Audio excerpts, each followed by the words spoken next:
So today I'll teach you how to build your own custom gaming PC. So inside, this is already pre-built.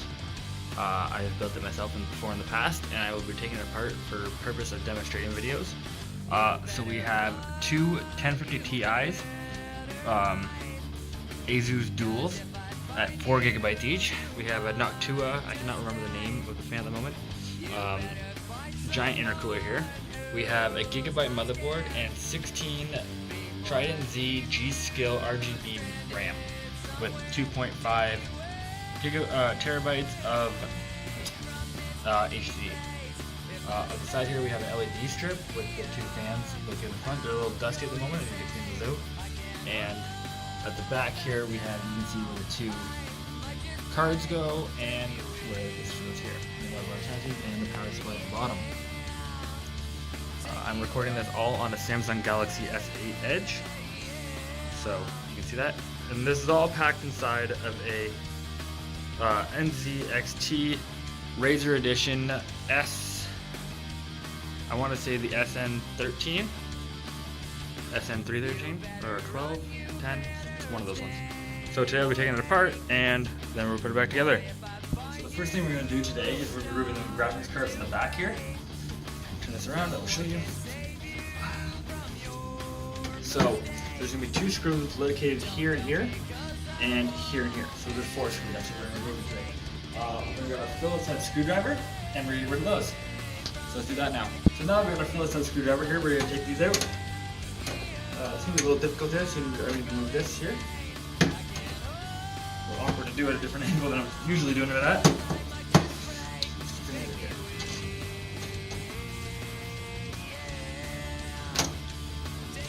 That's one screw that comes out there. Another pile of thumb screws. And the other one's going to come out right here.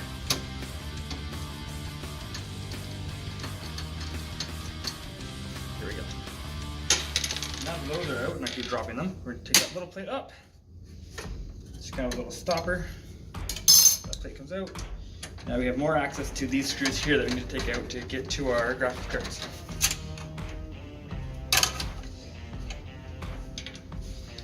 We're going to try and do this with the power off as well. You would like to have your power off to the computer and try not to drop your screws inside of it like I just did there. Only because this is all electrical wiring. So with electrical wiring you don't want to have anything metal. Try not to do this in fuzzy pajamas or touching the cat or on a carpet surface. Unfortunately, the only place I can do it is in my living room. Living in residence, that we don't have a whole lot of grounded areas anyways, but so there we go. Now we're going to remove them. There's a little push button thing inside. We're going to lift it up. Get that there. There we go. And that's going to slide out like that. So that's one of our 1050s Ti's. It's a little dusty, so we'll get those wiped down later. And now we can be able to move their second one here. And it just comes up like that. So there's our two 1050 Ti's. Next, we're going to remove all the inside cables, and I'll give you a closer look at that in just 1 second. Grab that screw that I dropped, and we'll have a better look at the motherboard while we're looking at it as well. Alright. Now that we have a better look inside the PC, I can show you where these two slots here were for the GPUs, which were on the two 1050 Ti's. Over here we have some more cables, and these are the ones I'm going to be removing here. These are my green SATA cables for my hard drives. So if I can get my fingers in behind this G-Skill RAM there. There we go, there's 1, 2, and 3. So those are all the SATA cables removed. Now we can get better access over here to where our fans come off. So it's basically already off. Take that out. And then get this one here removed as well. We'll better look into this motherboard along with the actual CPU as well. So there's everything off there. As you can see, it's fairly large compared to the actual casing. Nice sinks in here. Everything's good. I'm not going to remove the entire heatsink only because that's a lot of work on me and I don't have thermal paste on me at the moment, so I don't want to redo all that. Just a better look in here. We can get these removed and we'll look inside. Awesome, now we're back here. We got the cable, the giant fans removed, the cables removed. This is the actual from the battery, which is located underneath here. I'm now going to flip the whole case over and we'll show you what the cable manager looks on the back side and where to install everything. So as you can see in the back here, cables management isn't the greatest, but you know, from the front side it looks really clean. Everything kind of shapes up and looks nice. So we have our 650 watt bronze GX Cooler Master power supply. Here's my three hard drives here. And up here we have some more cables. These all run to there's LEDs underneath the casing as well. So there's a switch for that. And for the rest of it, it's going to run to the front, which is where I have my USB ports up here, another sound and microphone jack, as well as the power button. So if we remove this front part here, we can see here is where my other two fans here have gone. This is where they sit now, only because with that huge Noctua fan, it was not able to sit up here and it was not able to sit in the back. So that was a little more difficult. That's just magnetic, so it's nice to remove, and you can get easy access to the fans and anything else you need up here. Right underneath this here is where the LED Razer logo shows up, which is I found is just a nice little feature to have as well. And everything else just kind of sits in. Building a PC isn't as complicated as everyone makes to be. It's really just plug and play with a lot of it anyways, such as the graphics cards and the CPU. There's some more technical stuff, but not always needs to get into that. So I'm going to start flipping it back over and we're going to start going through some more stuff. Here's the back of the PC. We have two PS2 spots, HDMI, 4, 3.0 USB, and 2.0 USB Ethernet, and all your functions there as well, for such as Wi-Fi and microphone and headphone. Sorry, mic and headphone. Back of the power supply. Without taking too much more off, I'll go through some details. There's about 3 screws I put in. So there's one here, right there. There's one right there, and one over here, right there. Those are the ones I put in to keep the motherboard attached to the PC case. The fan clips on top of the CPU.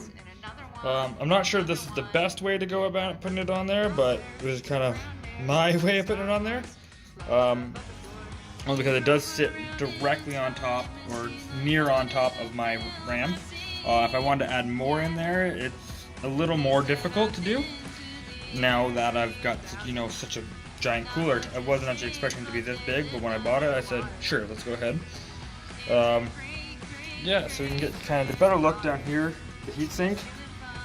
So it's got 6 heat sinks on this side and 6 on the other side.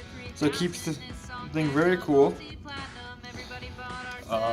So there's the motherboard. Actually, there is a Gigabyte GA Z270P-D3. So works really well. I have an Intel i5 overclocked inside of it, and that works out just great. It's running at about 4.8 gigahertz. There's some more Gigabyte stuff. Actually, the whole thing around here is RGB as well around the back side there. So it just gives it a nice little, classier look and feel.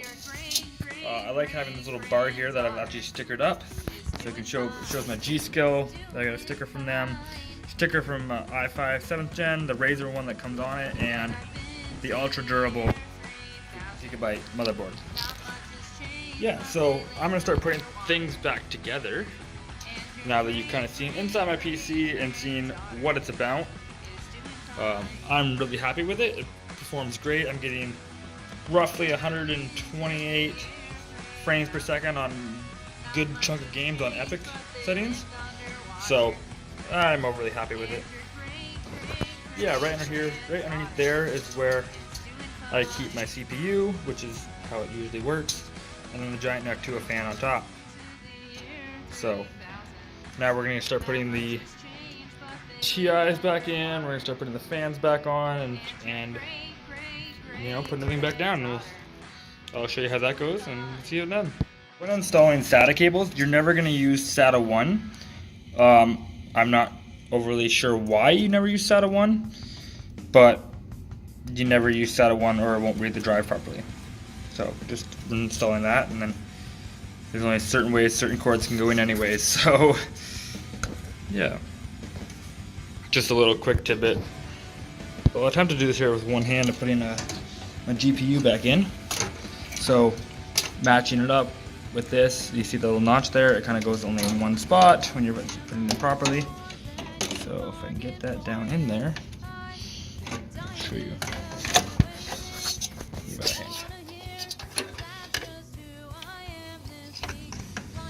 It's right on there.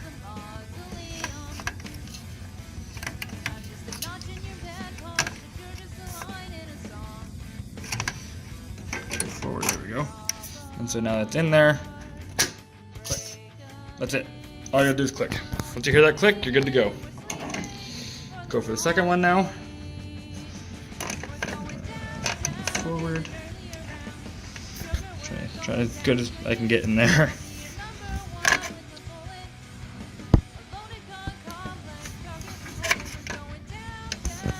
There we go. So I can get that forward to line up.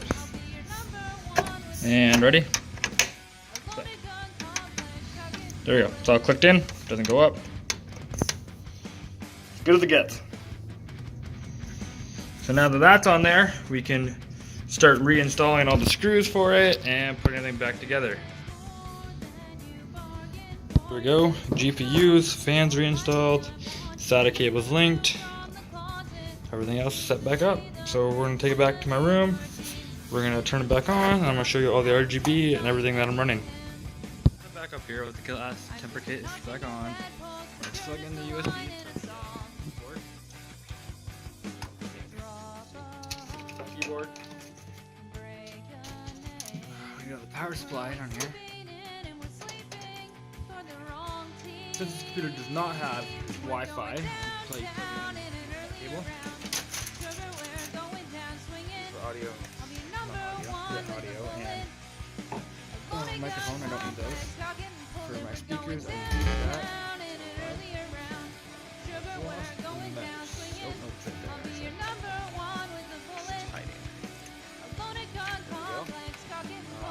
HDMI, I believe just fell on the ground. It was here. I'm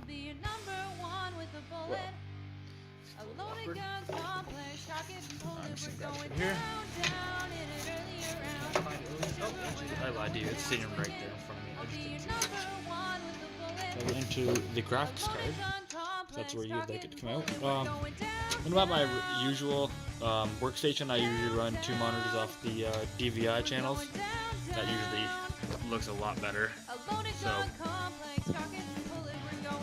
yeah, so everything's plugged up. We're into here. Power. There's the LEDs at the bottom.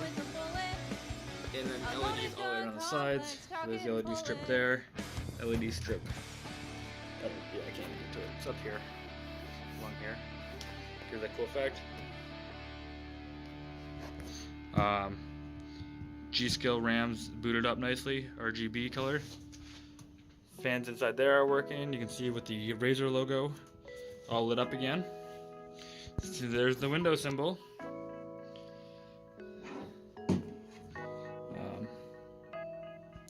Yeah. Everything else seems to be running pretty good. Fans are running.